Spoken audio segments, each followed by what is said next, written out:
आप सबको नमस्कार। सर्वप्रथम इस धरा को नमन करती हूँ आम्बेडकर जी और यहाँ उपस्थित तमाम लोगों ने मेरा नाम चुना। मैं ये सोच कर अभिभूत हूँ। मैं किस्मत वाली हूँ कि आप लोगों के समक्ष हूँ, आप लोगों के सामने हूँ और अपने दिल की बात कह पा रही हूँ। वैसे तो बीच में वो स्क्रीन की छाया होती है, वो पर्दा होता है, आज वो पर्दा भी हट गया है, तो और ज़्यादा प्रसन्न हूँ कि आपकी आंखों में आंखें डालकर सच कह पाऊंगी। मैंने पूछा मुझे क्या कहना है, तो मुझे कहा गया बस कह दो। तो मैंने कहा कोई विषय है, तो कि जो आप चुन लो वो विषय है। तो मैंने चुन लिया वसुधा का कल्याण। मैंने चुन लिया कि इस धरा का कल्याण विषय अगर ये है तो कोई विचारधारा ले आए, चांद ले आए, सूरज ले आए, अगर देश प्रेम सर्वोपरि है तो फिर सब कबूल है, सब चल जाएगा। कोई विषय चल जाएगा, कोई समाज चल जाएगा, कोई धर्म चल जाएगा, कोई पंथ चल जाएगा, कोई लिंग चल जाएगा। अगर देश प्रेम है तो सब चल जाएगा। और ये मैंने कहीं और नहीं, इसी ज़मीन पर, हिंदुस्तान में, भारत में हर आँखों में देखा है, उसे महसूस किया है, और वही काम मैं स्क्रीन पर भी करने की कोशिश करती हूँ। लोग कहते हैं आप कहते वक्त सोचती नहीं हैं, तो मैं कहती हूँ सोचती हूँ, इसीलिए कह पाती हूँ। और सोचती ये हूँ कि अगर आज मैं रुक गई तो फिर मेरे बच्चे रुक जाएंगे, मेरे बच्चों के बच्चे रुक जाएंगे। तो जो गलत है कह दो, और जो सच है फख्र से कह दो कि ये सच है। और यही मेरी कोशिश भी रहती है। और इतना प्यार, इतना प्रेम मुझे मिलता है कि फिर मुझे पलट कर देखने की ज़रूरत नहीं पड़ती है। और ये आप लोगों का सम्मान है। आज जिस कार्यक्रम में मैं उपस्थित हूँ, मुझे याद है स्कूल में जब छोटी थी, 5वीं कक्षा में रही होंगी, तो हिंदी की मेरी बड़ी स्ट्रिक्ट सी टीचर थी। तो उन्होंने देवऋषि नारद जी के बारे में एक कहानी मुझे सुनाई, बच्चों को सुनाई, और वो कहानी मैं चाहती हूँ कि आपके समक्ष भी रखूँ। तो नारद जी तो आज तो क्या वाईफाई है, क्या 5G है, क्या 4G है, नारद जी ने तो उसका इस्तेमाल बहुत पहले ही कर लिया था। प्लेन व्लेन की ज़रूरत नहीं थी, वो टेलीपोर्ट करते थे, तीनों लोकों में जाकर अपनी बात कहते थे। तो कहानी ये शुरू होती है कि नारद मुनि अपने अंदाज में स्वर्ग लोक में घूम रहे थे, नारायण नारायण कहते हुए। तो अचानक उनको कुछ सूझी, तो उन्होंने भगवान का रुख किया और भगवान से कहा, आपसे एक प्रश्न पूछूं? तो भगवान ने कहा, पूछो। ये जानते तो थे कि नारद जी के मुंह से निकल रहा है तो पंगा तो होगा, लेकिन पूछो, उन्होंने कहा। तो उन्होंने कहा, भगवान ये बताइए कि आपका सबसे प्रिय कौन है, आपके हृदय में कौन वास करता है, कौन है जो जिससे आप बेइंतहा प्रेम करते हैं, स्नेह करते हैं। तो भगवान मुस्कुराए और उन्होंने पृथ्वी की ओर देखा, और वहाँ इंसानों का टोला था, इंसानों की बस्ती थी। कोई किसी काम में लगा हुआ था, कोई लकड़ी काट रहा था, कोई खेती कर रहा था, कोई अपने हिसाब का जो उस वक्त काम था वो कर रहा था, कोई महिला खाना बना रही थी। तो प्रभु मुस्कुराए और उन्होंने कहा कि ये मेरे दिल में वास करते हैं, इनसे मुझे बड़ा स्नेह है। तो नारद जी को बड़ा गुस्सा आया। तो उन्होंने कहा कि आप मनुष्य की बात कर रहे हैं? तो प्रभु मुस्कुराए और प्रभु ने कहा, मनुष्य की बात कर रहा हूँ।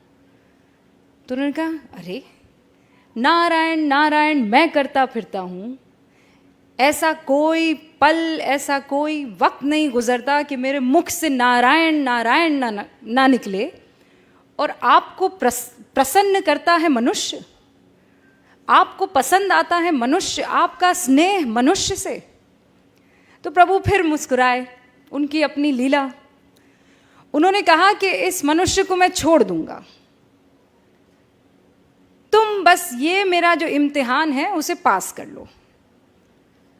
तो नारद जी ने बोला, ऐसा कौन सा इम्तिहान है कि मैं पास ना कर पाऊं? प्रभु आप कहिए, करना क्या है? तो प्रभु ने देव ऋषि को कटोरा दिया बड़ा सा, और उसे एकदम एज तक दूध में भर दिया। और प्रभु ने कहा कि अब इसे तुम तीनों लोकों में लेकर घूमो, पर ध्यान रहे एक बूंद दूध की नीचे ना गिरने पाए। तो देव ऋषि ने कहा कि अरे ये क्या बड़ी बात हो गई, ये तो मैं चुटकियों में कर दूंगा। तो उन्होंने कहा फिर मिलते हैं। और नारद मुनि जी कटोरा थामे, दूध से भरा लबालब, तीनों लोकों का भ्रमण करके आ गए। प्रभु के सामने पहुंचे, प्रभु मुस्कुराए, कहा लौट आए? तो नारद जी ने तानी हुई भुओं के साथ कहा, प्रभु लौट आया, एक भी बूंद ना गिरी? तो उन्होंने कहा ना, एक भी बूंद किसी लोक में ना गिरी। कहा ये तो बहुत ही गजब हो गया, इस बीच तुम मेरा नाम लेना कैसे भूल गए? तो उन्होंने माथा पकड़ा, उन्होंने कहा प्रभु ये तो बड़ी गलती हो गई, मैं सोच रहा था कि दूध ना गिरने पाए, मेरा तो सारा ध्यान दूध के कटोरे पर था, नारायण तो मुख से निकला नहीं। तो प्रभु फिर मुस्कुराए और प्रभु ने कहा इसीलिए मुझे मनुष्य पसंद है। वो जिंदगी की हर तकलीफ से जूझता रहता है, वो हर मुश्किल से हर रोज गुजरता है,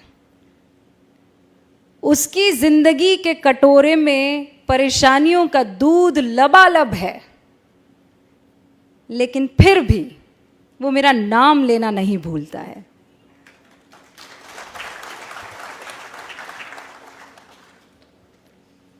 तो देव ऋषि भी मुस्कुराए, हाथ जोड़े और कहा प्रभु की लीला अपरंपार है, नारायण नारायण, और मनुष्य भी कमाल है।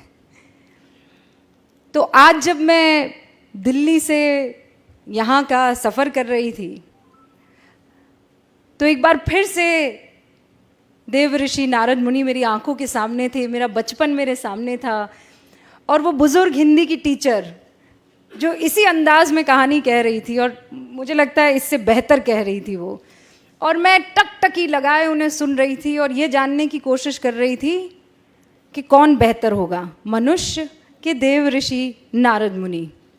लेकिन प्रभु की लीला। अब इसे आप कट्टू जोड़ दीजिए पत्रकारिता में। हाँ, हमें करप्शन उजागर करना है, देश की नीतियों पर, तमाम तरीके की राजनीति पर, हर तरीके की कवरेज करनी है, क्राइम भी हो रहा है, महिलाओं के उत्थान की बात करनी है, समाज के कल्याण की बात करनी है। तो ये कटोरे में दूध है, लेकिन क्या इस बीच मैं इस धरा के कल्याण को भूल जाऊंगी? वो भी मुझे ध्यान रखना है। और एक पत्रकारिता का उसूल हमें सिखाया गया था, सत्यम शिवम सुंदरम।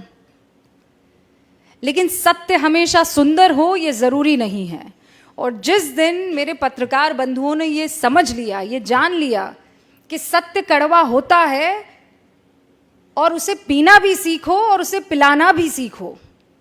कई बार ये दुखी कर सकता है, लेकिन अगर सत्य को अपनाएंगे नहीं तो फिर आगे बढ़ नहीं पाएंगे।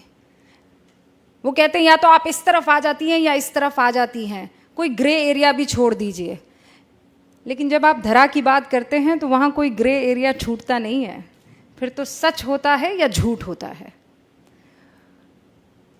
और हर बार आज के दौर में मैं ये महसूस करती हूँ, क्योंकि आप सभी लोग सोशल मीडिया पर होंगे, आप कुछ लिख दीजिए, आपके ऊपर बौछार होने लगती है। प्यार कम होता है, नफ़रत की बौछार ज़्यादा होती है।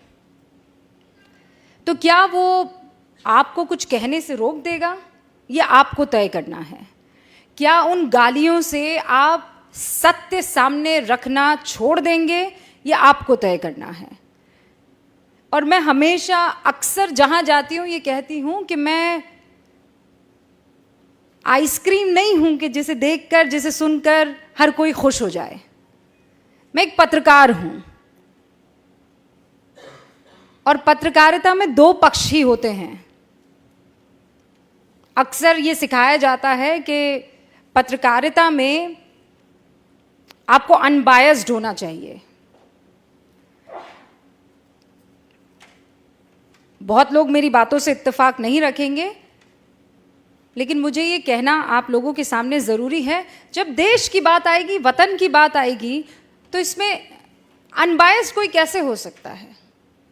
एक आतंकवादी दनादन गोलियां चला रहा है, आप निष्पक्ष हो जाएंगे?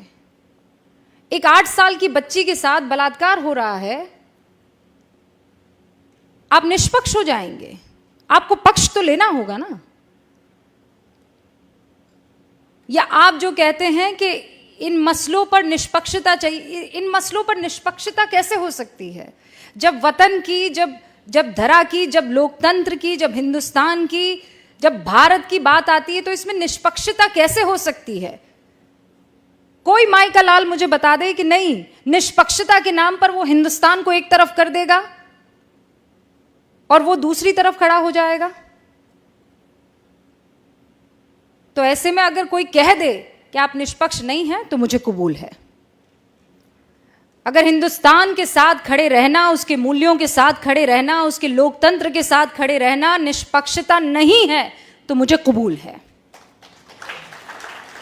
और उन तमाम पत्रकार बंधुओं से ये बात मैं बहुत साफ तौर पर कह देना चाहती हूं कि जिस दिन आप बेझिझक, बगैर किसी डर के, बेखौफ होकर अपनी बात रखने लगेंगे, तो फिर आपको तालियों की दरकार नहीं रहेंगी। फिर मुख से दुआएं ही निकलेंगी, आशीर्वाद ही निकलेगा। और फिर आपको ये नहीं सोचना पड़ेगा कि मैं जाऊंगा तो 4 लोग मेरे लिए तालियां बजाएंगे कि नहीं बजाएंगे। उन तालियों की दरकार मत रखिए। बाहर से लोग क्या कहते हैं वो मत सोचिए। ये सोचिए कि इस वक्त इस ज़मीन को किस चीज़ की ज़रूरत है। इस ज़मीन को निडरता की ज़रूरत है, इंस्पेक्शन की ज़रूरत है, आत्मचिंतन की और मंथन की ज़रूरत है। और फिर मैं कह रही हूँ, कोई विचारधारा हो ना, किसी को चांद पसंद है, कोई ना, किसी को सूरज पसंद है, कोई ना, पर है तो धरा ही के ना, है तो धरती ही के। और जब तक वो धरती में सम्मिलित है, वो चांद हो कि सूरज हो, वो हमारे हैं और हम उनके साथ खड़े हैं। अपनी बात को मैं यहीं विराम देती हूं, लेकिन इस उम्मीद के साथ कि मेरे जैसी उन तमाम आवाज़ों को आपका आशीर्वाद हमेशा मिलता रहेगा। और जब तक आपका आशीर्वाद रहेगा, जब तक हिंदुस्तान की जनता की आंखों में जो ऐसी चमक मैं देख पा रही हूँ, चमक रहेगी, हिंदुस्तान को विश्व गुरु बनने से फिर कोई नहीं रोक सकता है। एक बार फिर से आप सभी का बहुत बहुत शुक्रिया। और मुझे बहुत खुशी हुई आप सबके बीच में आकर अपनी बात रखने की। ऐसा लग रहा था जैसे मैं नहीं, दो मन आपस में बात कर रहे हो, दिल से दिल तक एक बात पहुंची हो। बहुत बहुत शुक्रिया आप सभी का।